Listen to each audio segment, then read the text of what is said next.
بسم الله الرحمن الرحيم ألف لام ميم الله لا إله إلا هو الحي القيوم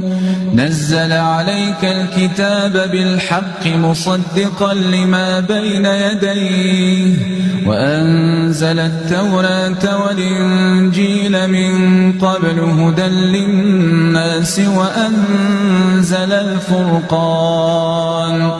إن الذين كفروا بآيات الله لهم عذاب شديد والله عزيز ذو انتقام إن الله لا يخفى عليه شيء